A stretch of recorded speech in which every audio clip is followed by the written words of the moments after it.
রাশেদ হায়দার ভাই পাকিস্তানের স্বরাষ্ট্রমন্ত্রী মহসিন নাকভি, যিনি সেনাপ্রধান আসিফ মনিরের খুবই ঘনিষ্ঠ এবং পাকিস্তানের ক্ষমতার কেন্দ্র শাহবাজ শরীফ, আসিফ মনির এবং এই মহসিন নাকভিকে ঘিরেই আবর্তিত হচ্ছে বর্তমানে।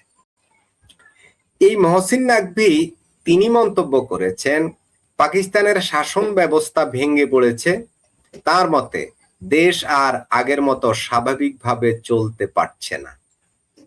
প্রশ্ন হলো, তাহলে কি পাকিস্তানে আরেকটি সামরিক অভ্যুত্থানের সম্ভাবনা দেখা দিয়েছে? রাশেদ হায়দার, আপনার কি মনে হয়?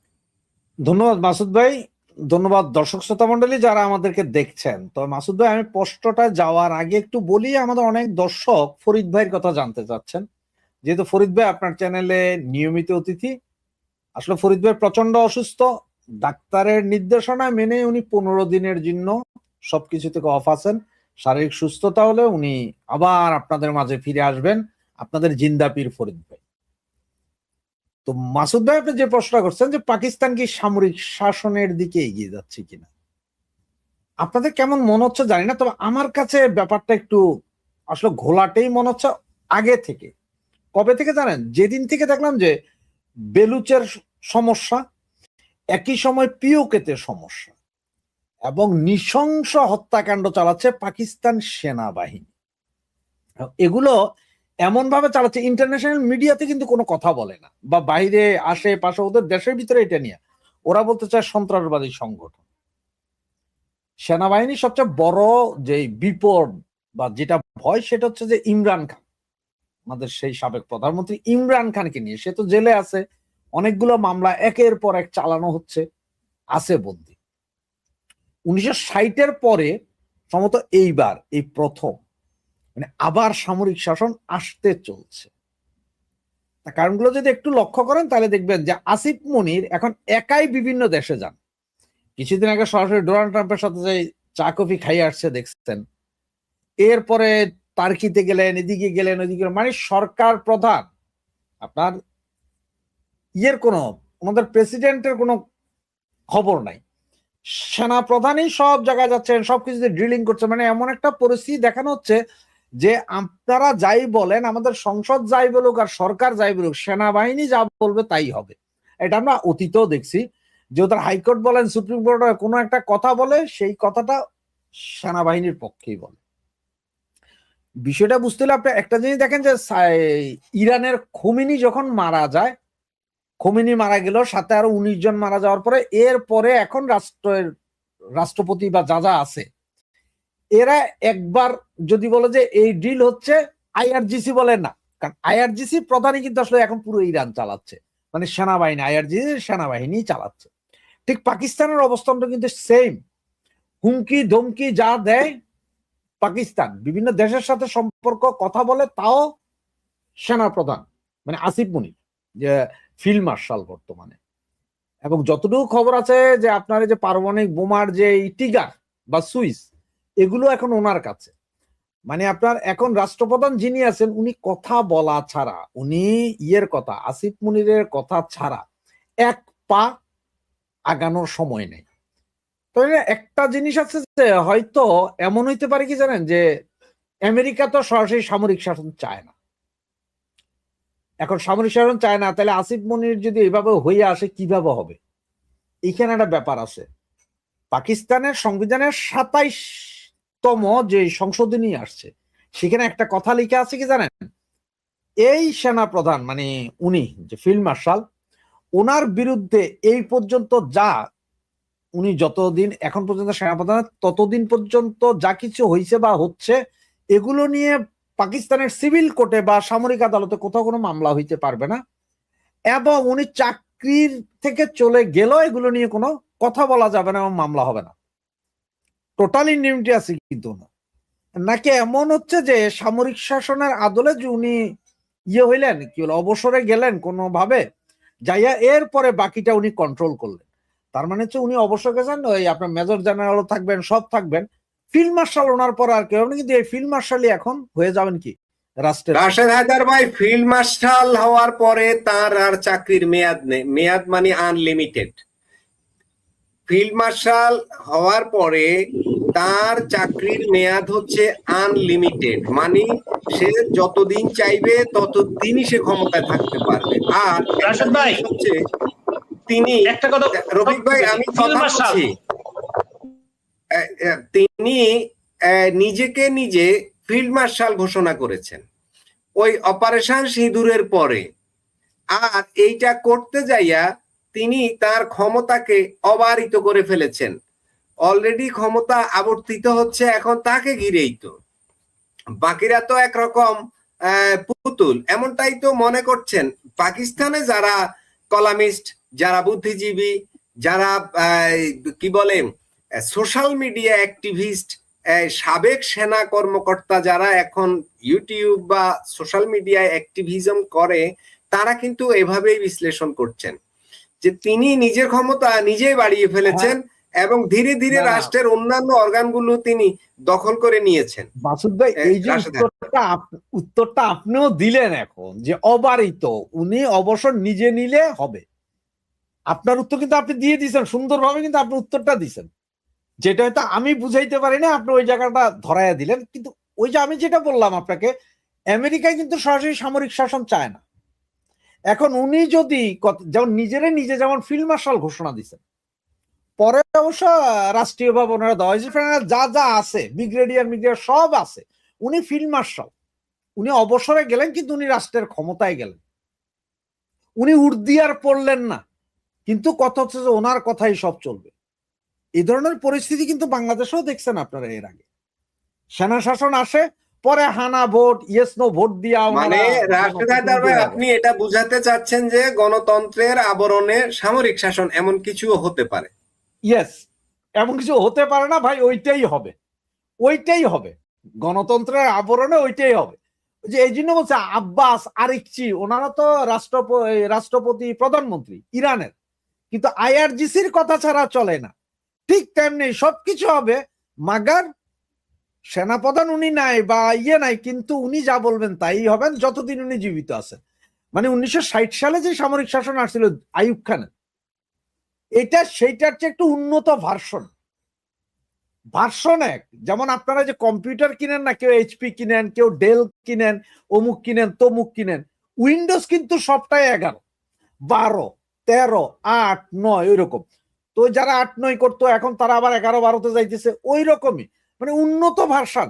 মানে সামরিক শাসন না স্যার, এটা সামরিক বাহিনী নেয় নাই, আমরা সিভিল। কিন্তু কত হচ্ছে যে সব আমার, যখন চাইবো তখনই জয়েন করব, যখন চাইবো তখনই আমি অবসর নিব।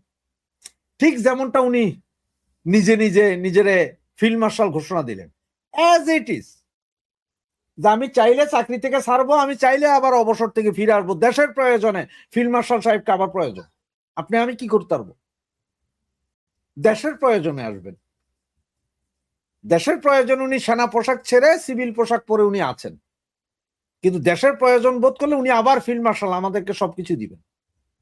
এখন সিঁদুর 1 বা 2 যাই বলেন, এখন উনি ধরেন সিভিল পোশাকে গেলেন, কালকে আবার ভারত পাকিস্তান যুদ্ধ লেগে গেল, উনি আবার ফিল্ড মার্শাল হিসেবে চলে আসলেন যে হ্যাঁ আমি চলে আসছি, আমার দেশের প্রয়োজন।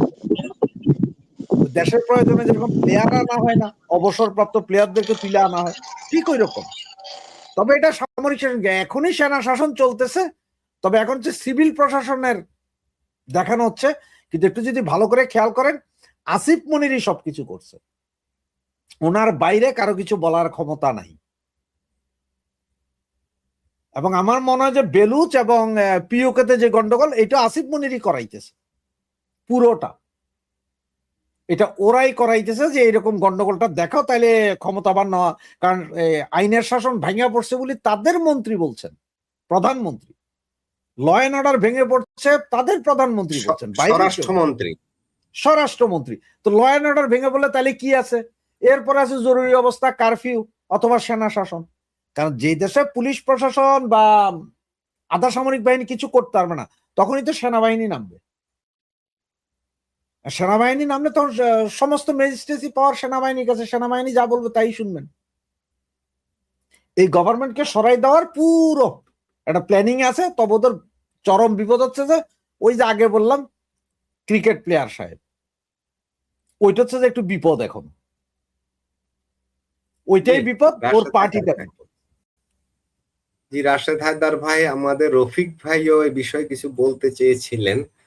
রফিক ভাইয়ের কাছ থেকে শুনবো যে রফিক ভাই পাকিস্তানের স্বরাষ্ট্রমন্ত্রী যিনি অলরেডি আইন শৃঙ্খলা নিয়ন্ত্রণের দায়িত্ব যার হাতে থাকে, তিনি এখন পাকিস্তানের ক্ষমতার কেন্দ্রের 3 নাম্বার ব্যক্তি এবং তিনি সেনাপ্রধান আসিফ মনিরের খুবই ঘনিষ্ঠ একজন বলে ব্যাপক প্রচার আছে পাকিস্তানে। তার মতে তার দেশ আর আগের মতো স্বাভাবিক চলতে পারছে না, এই ধরনের মন্তব্য।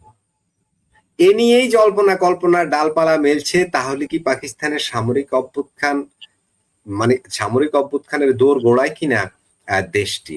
এর আগেও 4 বার সামরিক অভ্যুত্থান হয়েছে, সর্বশেষ 99 সালে নওয়াজ শরীফকে ক্ষমতাচ্যুত করে পারভেজ মোশাররফ ক্ষমতা নিয়েছিলেন।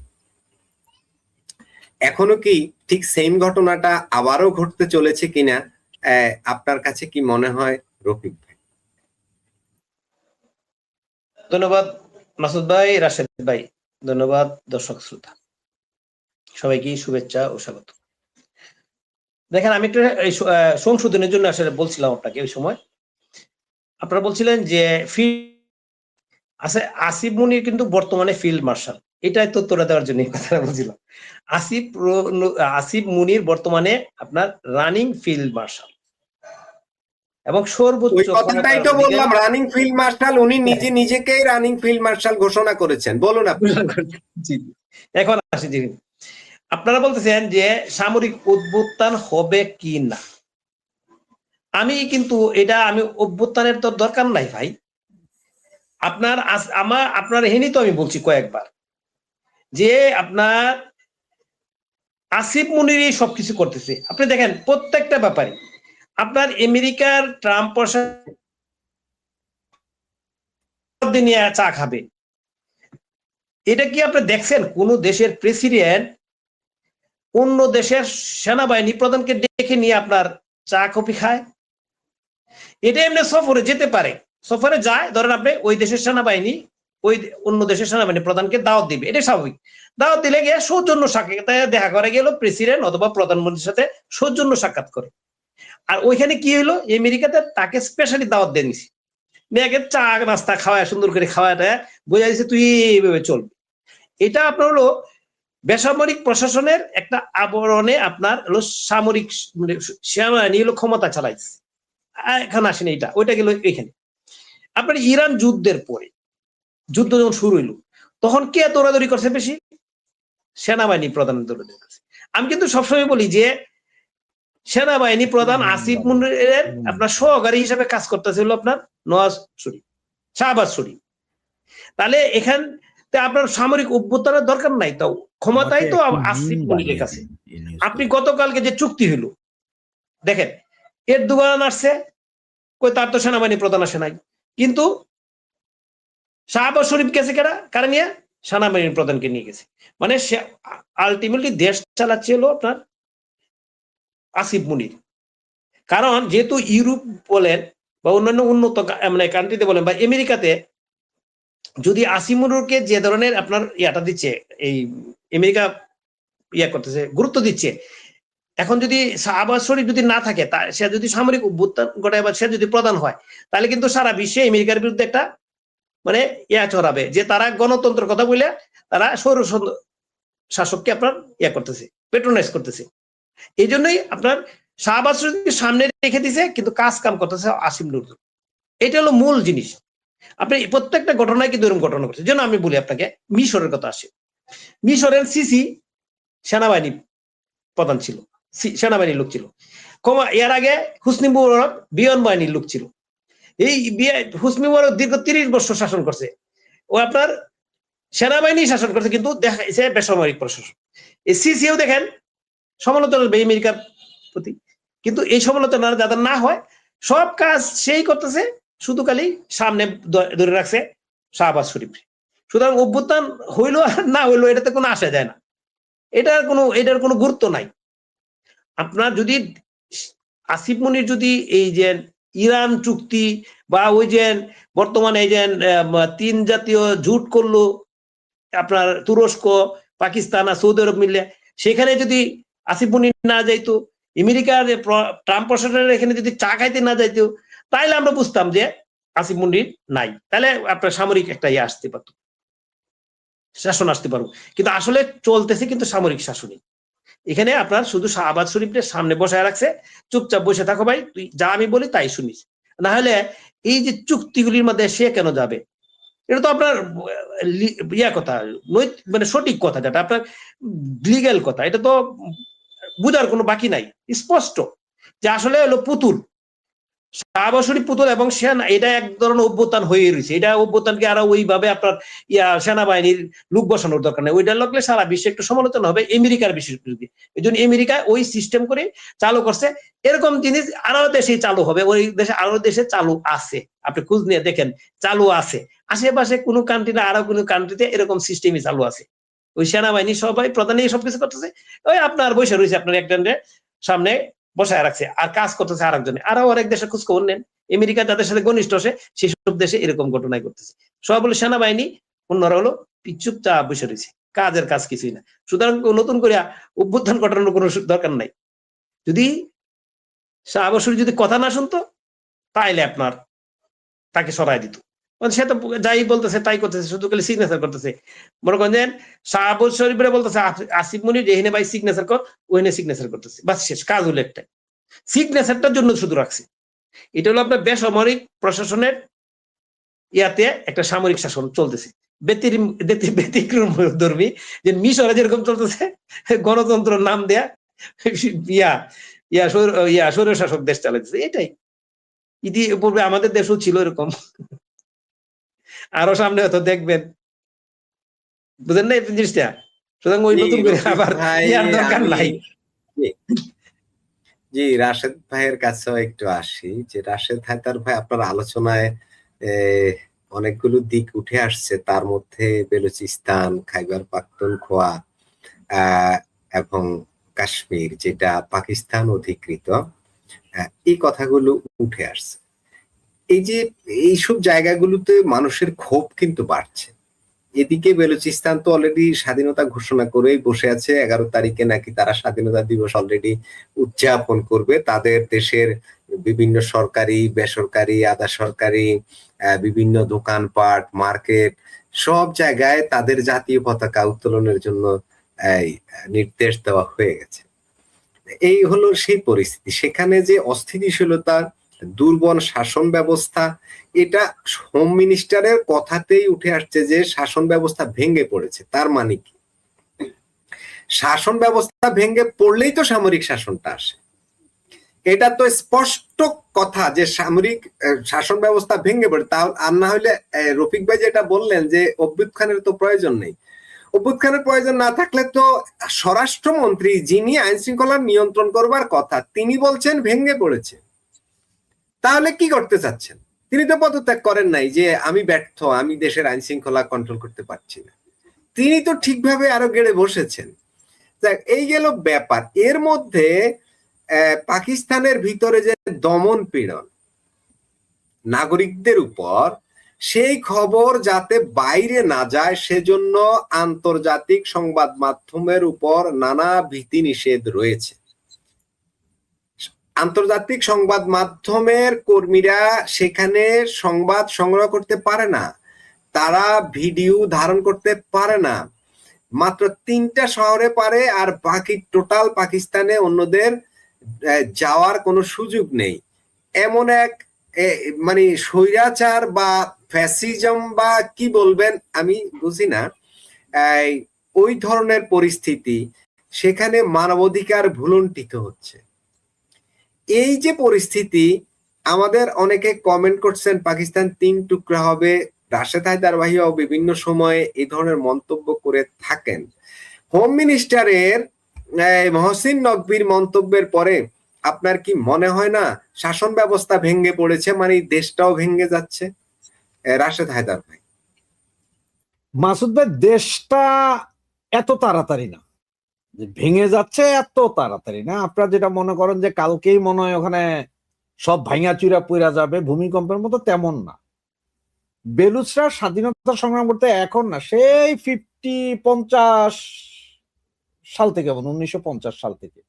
আর যে 11 তারিখ যেটা ওরা স্বাধীনতা দিবস বলতেছে, সেটা হচ্ছে 48-এ যখন বেলুচরা সাহিত্য শাসিত হলো, ওইটারে যখন সেনাবাহিনী দিয়া চুক্তি করাইয়া পাকিস্তানের কন্ট্রোলে নিয়ে আসলো, ওই দিনটা, তখন থেকে ওই দিনটা, ওই তারিখটাই স্বাধীনতা দিবস হিসাবে তারা মানে। এবং এখন পর্যন্ত তারা, যে ওই দিন আমাদের ভুল বোঝানো হয়েছিল, হত্যার হুমকি দেওয়া হয়েছিল সবকিছু করার পরে। আর এটা দেশ ভাঙবে, কারণ বেলুচদের এই অবস্থা এর আগেও দেখেছি। এর আগে মানে 1979 সালে এর চেয়ে বেশি হয়েছিল। আর তখন ছিল শাহ পরিবার ইরানের। পাকিস্তানি সরকার আর শাহ এক হয়ে, কারণ বেলুচ কিছু ইরানেও আছে, ইরানের ওই অংশটাও চলে যাবে এই ভয়ে, তখন শাহ পরিবার আর পাকিস্তান এক হয়ে সেনা নামাই ওখানে গণহত্যা চালাইছিল, ঠান্ডা করে দিছিল। এইবারও সেম অবস্থায় আছে, কারণ বেলুচরা তাদের যে ম্যাপ দিচ্ছে, ওই ম্যাপে তারা ইরানের ওই অংশটা ছাড়তেছে না। আবার ওই অংশটা জন্য কি করবে, ওখানকার বেলুচরা কি এদের সাথে যোগ দিবে? ইরানেরও তাহলে একটা ভয় আছে, তাহলে ইরান একটা, ওরকম হলে ইরানও একটা চাপ দিবে। পাকিস্তান তো দিতেছে সেনা নামায়, অলরেডি কামানের সামনে ওই মহিলারা মাইরা কামানের রডের উপরে ঝুলাইয়া ঘুরাইছে, অত্যাচার করতেছে। সাংবাদিক ঢুকতে, আল জাজিরাকে সম্ভবত ব্যান করা হয়েছে পাকিস্তান থেকে, সাংবাদিক ঢুকতে দিতেছে। যেমন আপনি ওইটা বাদ দেন, দেখেন ইন্টারন্যাশনাল সাংবাদিক। বাংলাদেশের এদিকে আসি আমি একটু। বাংলাদেশে ঢাকা, চট্টগ্রাম, রাজশাহী, এগুলো সব দেখানো হচ্ছে হয়, আর দুইটা জায়গা নিয়ে প্রত্যেকটা বাঙালির মনে সন্দেহ আছে। সেন্ট মার্টিনে কি হইতেছে, পার্বত্য চট্টগ্রামে কি হইতেছে। না না, আমাদের সরকার চাইলেও তো সাংবাদিকদের বলতে যে বাবারা তোরা যা, 3 দিন ধরে সেন্ট মার্টিনের ইঞ্চি ইঞ্চি জায়গা লাইভ চালায়, মানুষ বুঝুক যে না এখানে কিছু হইতেছে না। পার্বত্য চট্টগ্রাম, এটা কি সরকার করতেছে না, তার মানে কি ডালমে কুচ কালা হয়। এখন পাকিস্তান 3টা শহর বাদ আর কোথাও চালাইতে দিতেছে না, তার মানে ওখানে গণহত্যা চলতেছে। হয়তো আমি আপনি এখনো পুরো জানতেছি না, কিন্তু গণহত্যা চলতেছে। এখন ভারত তো পিওকে যেটা, এইটাও স্বাধীনতা চাইতেছে, এরাও ভারতের কাছে আবেদন জানাইছে যে অস্ত্র দেওয়ার জন্য, স্বীকৃতি দেওয়ার জন্য। বেলুচ তো অনেক আগে থেকে সবাই বলতে, কিন্তু কেউ এখনো দেয় নাই। কেউ দেয় নাই মানে কি জানেন, কারণ হচ্ছে যে দিবে সে পরে বিপদে পড়বে। সুতরাং এই বিপদটা কেউ হাতে নিতে চাইতেছে না এখন।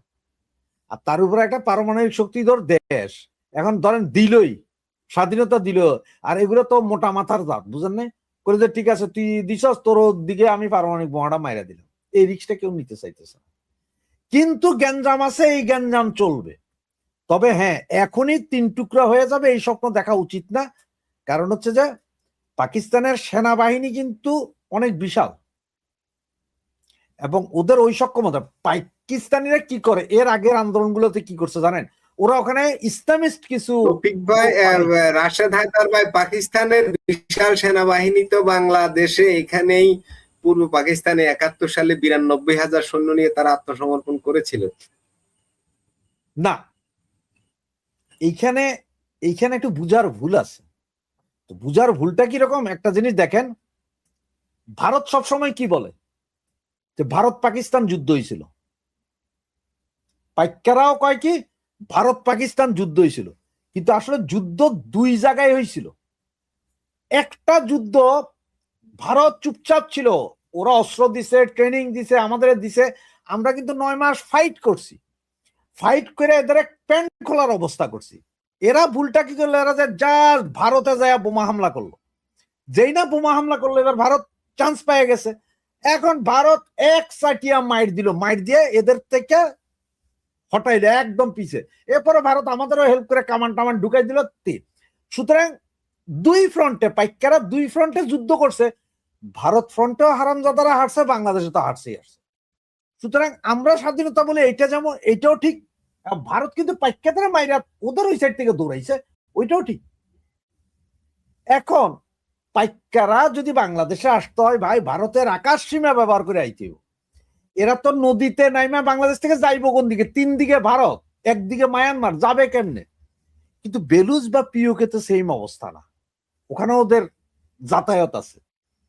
এখন আমরা আপনি ওইটাই বাদ দেন, আমরা বাংলাদেশে ঢাকা চিটাং স্বাধীন ঘোষণা করলাম, লাভ হবে? ঢাকা চিটাং রোডই তো আছে, ঢুকে যাবে কে এরা? কিন্তু এখন যদি ওই বাঙালি আমরা যেমন যা বাবা 7 সিস্টার খাই ফেলাম, ওরে বাবা তুই একটা চিকেন নেক দিয়ে 7 সিস্টারের দিকে যাবি, এখানে মাইন পুঁতে দিব ভারত, একবারে উল্টি যাবি গা। ওই রকমই বেলুচ আর বেলুচের স্বাধীনতা বা পিওকের স্বাধীনতা আর বাংলাদেশের স্বাধীনতা ফার ডিফারেন্স। ওইখানে তো ওদের রোড আছে, ঘাট আছে, ওদের দেশ, ওদের এয়ার স্পেস। এখন পিওকেটাও যদি পিওকেটার মাঝখান দিয়ে যদি অন্য কোনো একটা দেশ থাকতো, ধরেন ইরানই থাকতো, তাইলে আবার খেলা ছিল, কাজ যাইবো কেমনে? আপনারা যে রাশিয়াকে দেখেন, রাশিয়ার সব আছে, কিন্তু ওই যে ইউক্রেন থেকে একটা জায়গা দখল করে রাখছে, সেইখানে যাইতে হইলে তারা ইয়ে দিয়া যাইতে হয়, বেলারুশের উপর দিয়া যাইতে হয়, সবচেয়ে সোজা বেলারুশের উপর দিয়া ল্যান্ড বর্ডার, এরপরে ব্রিজ বানাই দিছে ওই দ্বীপ। এটা এই হিসাবগুলো যদি বুঝেন, স্বাধীন আজকে না হোক 20 বছর পরে হলো হবে, কিন্তু এত তাড়াতাড়ি হবে না। এবং এই দোনোটাতেই আমার যা মনে হয় সেনাবাহিনী কাজ করতেছে, কারণ এরা ওই যখনই দেখে যে মানে কিছু করতে পারতেছে না, মানে তারা বিপদে পড়ছে, অর্থনৈতিক ক্রাইসিস, তখন তারা কিছু ক্রাইসিস লাগায় দেখায় যে এই দেশ এখন যুদ্ধ অবস্থায় আছে। পাইকাদের বুঝাইতে সম্ভব আমরা যুদ্ধ করছি, এইটা কইলে পাইকারা ওকে। আর হয় ভারতের লগে লাগাই দিব না নিজের দেশে, তো নিজের দেশের দুই সাইডে লাগাই দিতেছে। আর কিন্তু কথাটা কি গেছে, সব ভারতের দোষ।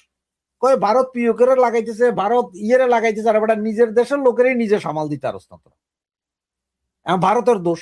এখন যুদ্ধ অবস্থা আছি বললে তারা ওই যে সেনা শাসন, যেটা আপনি বারবার বলতেন সেনা শাসন আসবে কিনা, ওই যে যুদ্ধ, ল এন্ড অর্ডার নাই। তো ল এন্ড অর্ডার না হলে আপনি যেটা বললেন যে ওই বেটা তো তার কথা শুনে প্রেসিডেন্ট, তারে কিভাবে?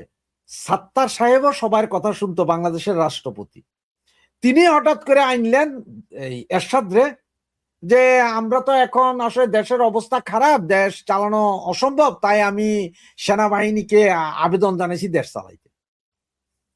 জাস্ট বক্তব্য এটা ছিল সাত্তারের।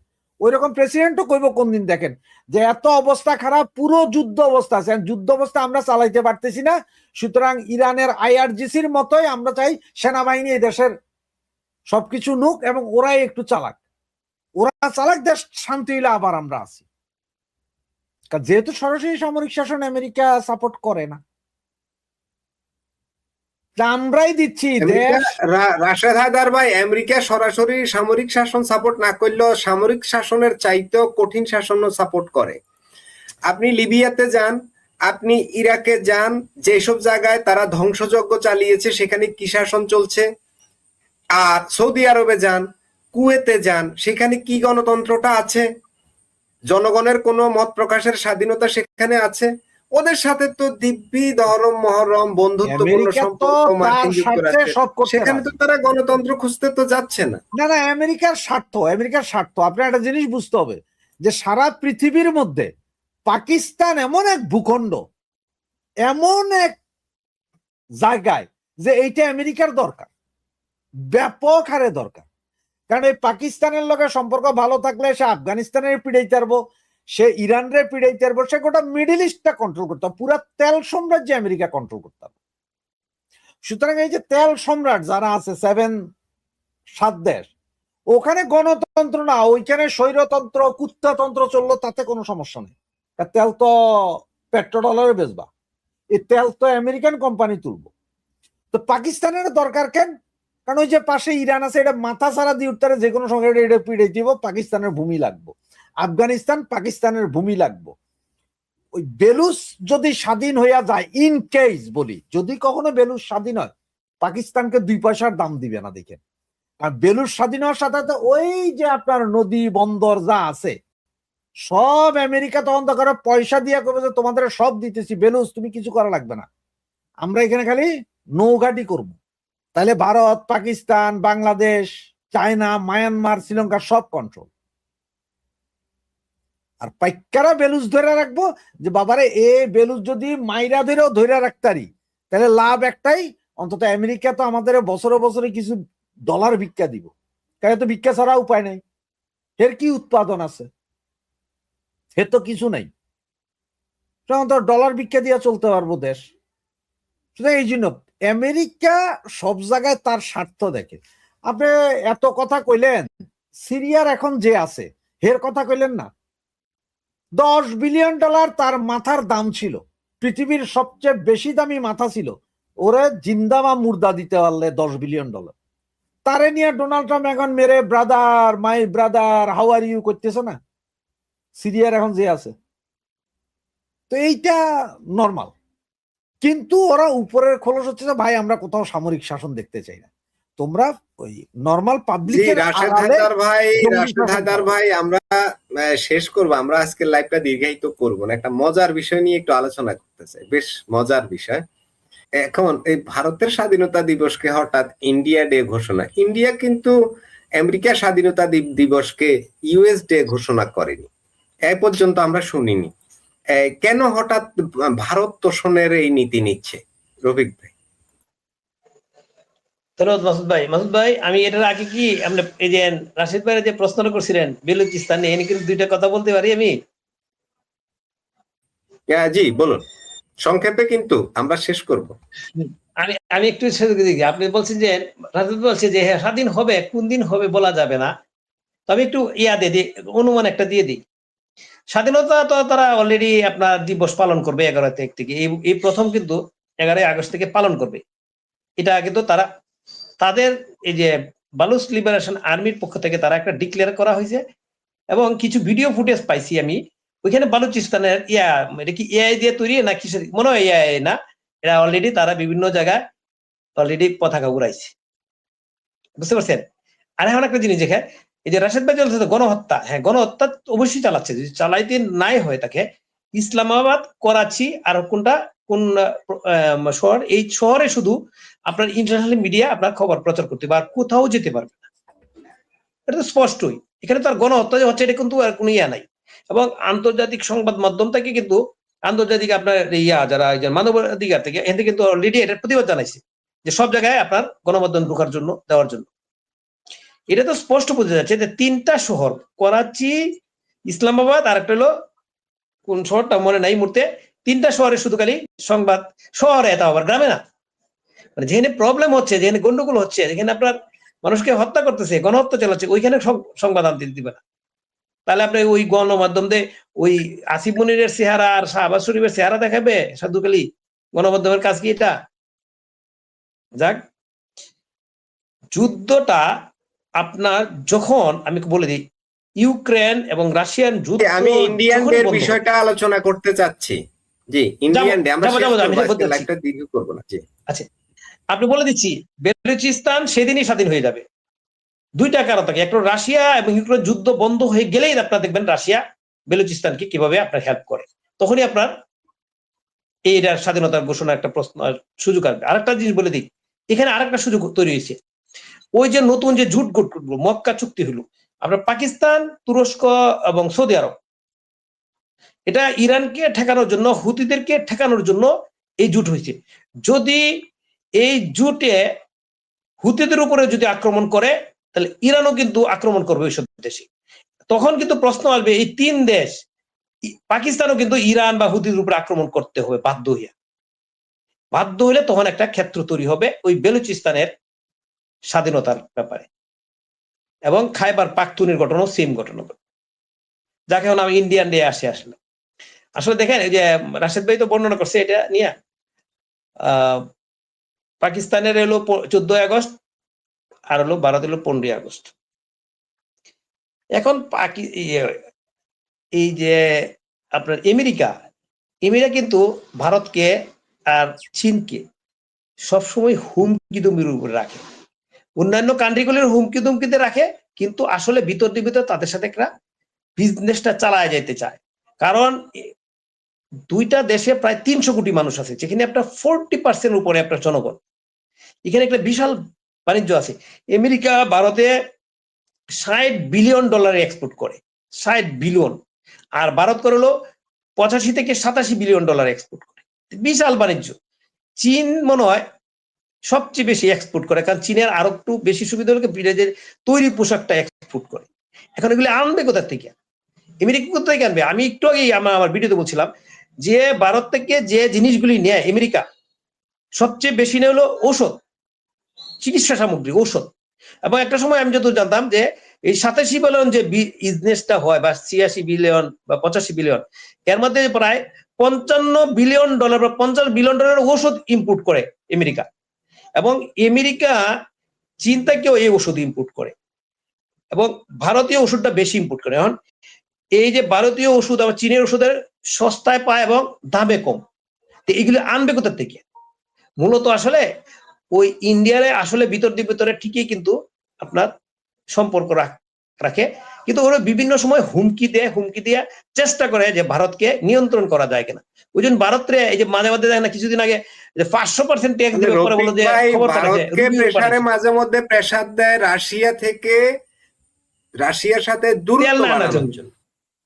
হ্যাঁ, এই যে তেলের বিষয়টা, মূলত এটার জন্যই মাঝে মধ্যে ভারতকে টেরিফ সেটা দিয়ে একটু চাপে রাখার চেষ্টা করে, কিন্তু আবার দেখি ইন্ডিয়ান ঘোষণা করে।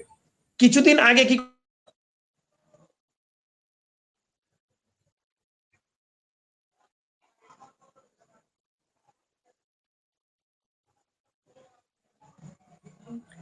রফিক ভাই, আপনার কথা আমি শুনতে পাচ্ছি না। রফিক ভাই কি শুনতে পাচ্ছেন? কি একটা প্রবলেম হয়েছে। রাশেদ হায়দার ভাই, আমরা শেষ করব, তার আগে আমরা দুই একটা কমেন্ট নেই। রফিক ভাই যদি সাউন্ড ক্লিয়ার হয় তখন আমরা দেখব, ঠিক আছে? আমি দুই একটা কমেন্ট নিয়ে একটু কথা বলতে চাই। রফিক ভাই আমার কথা শুনছেন? হ্যাঁ, আমি শুনতেছি।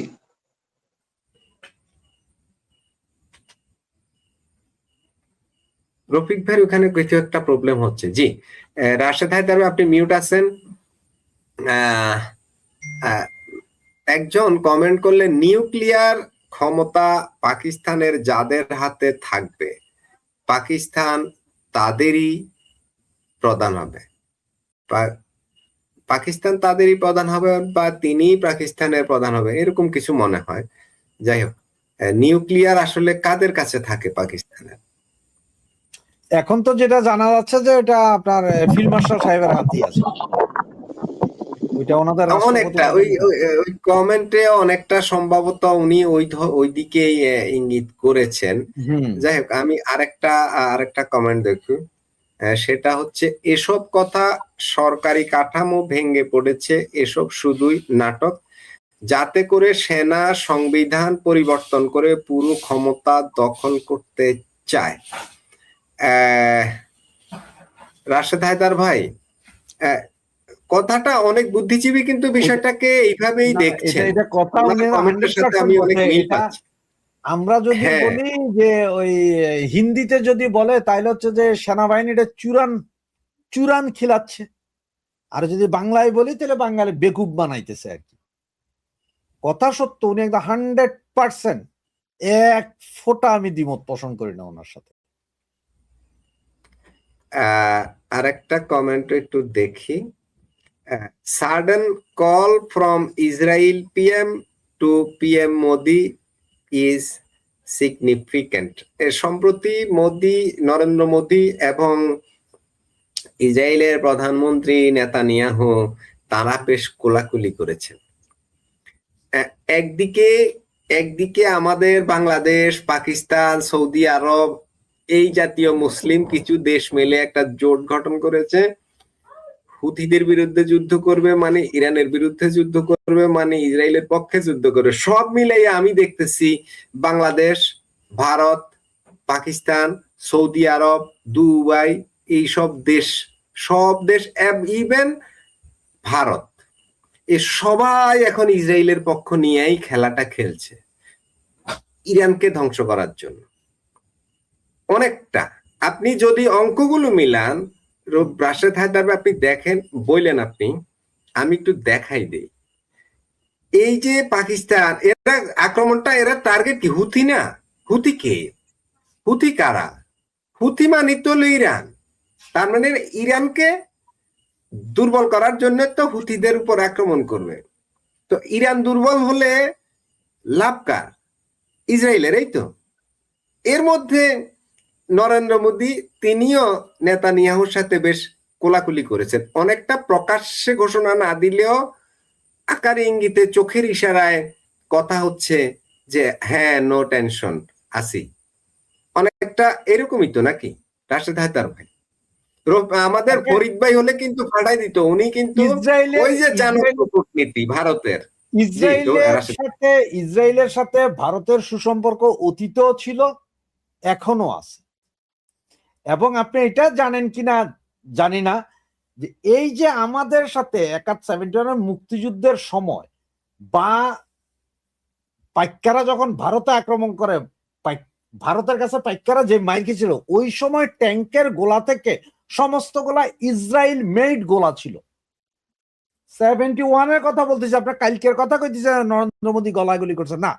ভারত একটা লিবারেল রাষ্ট্র, তার সাথে সবার সাথে সম্পর্ক, সে কারোর সাথে যুদ্ধে যায় না। ভারতের কথা তো আমার না খোঁচালে আমি খোঁচাবো না। এখন ট্রায়াঙ্গেলটা চিন্তা করেন। হায়দার ভাই যে কথাটা বললেন 71-এর কথা আবার স্মরণ করিয়ে দিচ্ছেন। যদি ভারতের সাথে ইসরায়েলের ওই ধরনের বন্ধুত্বপূর্ণ সম্পর্ক না থাকতো, তাহলে ইসরায়েল সবার আগে বাংলাদেশকে স্বীকৃতি দিতে আসছে কেন? এবং আরেকটা জিনিস দেখেন, এই যে এখন যে ইয়েটা আছে না, কি বলে, যে এদের যে 19 দলীয় জোট যেটা করছে আর কি, হুতি পিটাও জোট, ওইটাও কিন্তু ট্রায়াঙ্গেল। খেয়াল করেন, হুতি বোমা মারে কারে? হুতি বোমা মারে সরাসরি ইসরায়েল রে।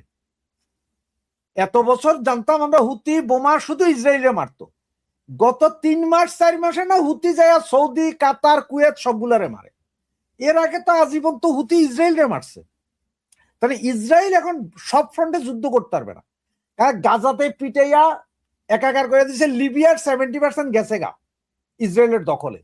এখন ইসরায়েলি কইলো যে ঠিক আছে, তোমরা এক কাম করো, তোমরা একটা মুসলিম জোট কইরা এগুলারে পিটাও। তবে মুসলিম জোট আবার দেখো, সব মুসলিম মান্য না, তোমরা এটা সুন্নি জোট বানাও। মানে সুন্নি, মূলত শিয়া সুন্নি দ্বন্দ্ব, ইরানকে শিয়া, হুতি কারা শিয়া, মারো এবার তোমরা। এখন তার কেউ দোষ দিতে পারবেন না যে ইসরায়েল মারা। আবার ওইটার কমান্ডার যারে নির্বাচন করব, সেটা দেখবেন যে ইসরায়েলের লোক। আপনার এই যে মিডিল ইস্টের সব মিলে কি করে, এটা টার্কি মার্কি যা আছে এরা সব মিলে যে দিব, এটাই তো স্বাভাবিক, ও তো ইসরায়েলের লোকিত হবে, ও ইসরায়েলের একান্ত পাপেট হবে। কারণ জোটটা তো ইসরায়েলের জন্য, ইসরায়েলের সহযোগিতার জন্যই তো আমরা এই মুসলিম জোটটা তৈরি করেছি। সহযোগিতার জন্য এবং গোয়েন্দা তথ্য দিবে ইসরায়েল কোথায় কোথায় বোম মারতে হবে। এটা হচ্ছে আমাদেরকে চুরান খিলানো হচ্ছে বা আমাদের বেকুব বানানো হচ্ছে না ইসলামিক জোট, আমরা ইসলামিক জোট। কিন্তু সব বেটাই ওই যে এমনে খাইতেছে না, ঘুরাই খাইতেছে। মানে কথায় আছে না, সব বেটাই টেম্পো চালায়। আরো কি সুন্দর রাশেদ হায়দার ভাই, এটা খুব মজার। সেটার নাম রাখছে কি, আমাদের যে রফিক ভাই বলছিল, এটার নাম রাখছে কি মক্কা চুক্তি না কি যেন, রফিক ভাই কি যেন বললেন, মক্কা চুক্তি না কি যেন বললেন আপনি? হ্যাঁ, মক্কা চুক্তি। আমাদের মিডিয়ায় এটা মক্কা চুক্তি নাম আসছে, আসলে মেইনলি এটা মক্কা চুক্তি না। মানে আমাদের মিডিয়াও আমাদেরকে ঘোল খাওয়াচ্ছে যে আসলে এই যুদ্ধটা ইসরায়েলকে সেফটি দেওয়ার জন্য আমরা সবাই মিলে এখন ইমান আকীদা মজবুত করার জন্য সুবহানাল্লাহ আলহামদুলিল্লাহ পড়ার জন্য ইসরায়েলের পক্ষে যুদ্ধে নেমে যাচ্ছি। আপনি যখন আপনার বাংলাদেশ পাকিস্তানে কিন্তু হাজার হাজার শিয়া আছে, আপনি যদি এই বাংলাদেশ পাকিস্তান কাতার কুয়েত এখানে যদি বলেন যে আপনি মুসলমান মারতে যাবেন, তাহলে কিন্তু মুসিবত আছে। কারণ একটা জিনিস মনে রাখেন, ইরান কখনো ভুলে সে ধ্বংস হয়ে যাবে, কিন্তু সে কাবা শরীফ মক্কা শরীফে কখনো বোমা মারবে না। কারণ হেও তো মুসলমান, হেও তো যায় হজ করতে, সব হে মারবে না। কাহিনীটাই শিখি। এখন আপনি এক মুসলমানের মারতে যাবেন, এটা তো হয় না। এই জন্য হুতিকে কত কত লাগাও শিয়া শিয়া। এখন শিয়া মারতে প্যাকেটের গায়ে সুন্দর। রাশেদ হায়দার ভাই, আমি এক কথায় যদি আপনার বক্তৃতাটাকে এইভাবে বলি, আপনার বক্তব্যটাকে, যে মদের বোতলে আপনি এই বিসমিল্লাহির রহমানির রহিম লাগাই দিলেন, ওই যে বিসমিল্লাহ এটা লাগাই দিলেন মদের বোতলে, তার মানে মদটা কি হালাল হয়ে গেল? না, এখানে বিসমিল্লাহ লাগা নাই। আপনার কাহিনীটাতে যাইতে পারেন না এখনো। এখানে হচ্ছে যে আপনি যদি শিয়া মারেন, তাহলে কি করবো, যে শিয়া সুন্নি দ্বন্দ্ব হয়ে গেছে। এখন এরা নাম দিচ্ছে কি মক্কা চুক্তি। মানে আমরা তো মক্কা মদিনাকে রক্ষা করতে যাইতেছি, মক্কা মদিনা তো বোমটা মারবে কে? কোন মুসলমান দেশ তো মারবে না। তোমরা যাইতেছো ইসরায়েলের ঠ্যাং ছাড়তে, ইসরায়েলের আব্বা ডাকাইতেছো। ইসরায়েলের সাথে মিডল ইস্টের সব দেশের ব্যবসা আছে, সবাই বৈধ ব্যবসা। শুধুমাত্র সৌদি আরব সরাসরি কইতে না, কারণ ওরা তো ইসলামের ধারক এবং বাহক। এটা কইলে যদি এখন যদি কয় যে না নবীজির সেই জমানায় যাইতে হইব, সৌদির যত ব্যবসা আছে মানে হজ ব্যবসা, এই পয়সা সবাই পাইবো, আগের সেই যুগে যাইতে হইব, এই জন্য কয় যে কয় না। ওই ইসরায়েল হচ্ছে যে একটা মোহরা, ওইটা টিকায় রাখতে হবে। ইহুদিদের সাথে আমাদের আজীবন দ্বন্দ্ব আছে, এটা টিকায় রাখতে হবে, কিন্তু এটা টিকায় রাখবে এইদিকে। উল্টা পিঠে কি আছে, ওদেরকে সহযোগিতা করা ছাড়া আমরা ক্ষমতায় থাকিতে পারিব না। না না রাশেদ হায়দার ভাই, ইহুদিদের বিরুদ্ধে বলতে হবে মুসলিমদের সাপোর্ট নেওয়ার জন্য আমার ক্ষমতা তো লাগবে। কিন্তু তলে তলে এই যে একজন কমেন্ট করলো, এই কমেন্টটা একটু দেখে। কমেন্ট করলো, তৈরি থাকুন, পাকিস্তান আর সৌদি আরব ইসরায়েলকে স্বীকৃতি দিবে। তৈরি থাকুন, এই কথাটা তো অনেকদিন থেকেই আলোচিত হচ্ছে এবং শেষ পর্যন্ত বাংলাদেশও তো দিবে।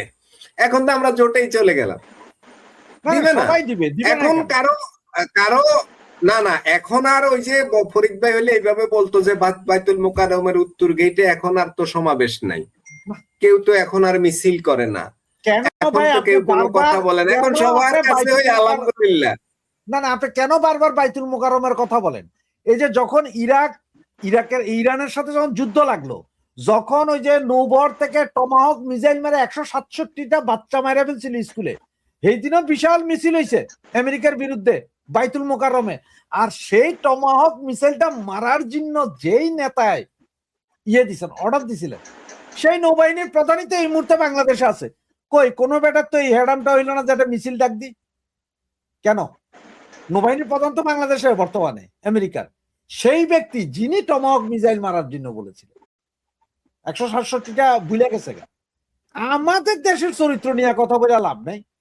আমাদের এই বঙ্গু প্রজাতির এতে কোনো ইমানও নাই, আকিদাও নাই, চরিত্র। রাশেদ হায়দার ভাই, বিষয়টা তো কি ধরনের, মানে বিষয়টা কি অদ্ভুত না?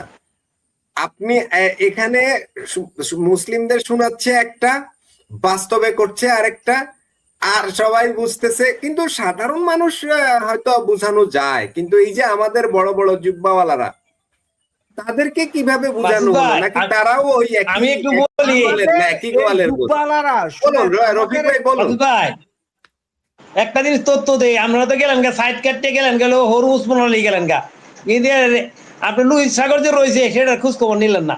আপনি একটা জিনিস বললেন, আপনারা গেছিলেন কাছাকাছি, গিয়ে আবার উল্টা পথে ফিরে আইসা পড়ছেন। আসলে ঘটনা হলো কি জানেন, ইসরায়েল আর আমেরিকার যে কাজটা এতদিন করতেছিল মধ্যপ্রাচ্যে, বুঝছে ভাই, ইরানের উপরে, এটা এর উপর একটা দুর্নাম ছড়ায় গেছে গা, যে এরা মুসলমানদের উপর আক্রমণ করে, মুসলমান আক্রমণ করে, নির্যাতন করে।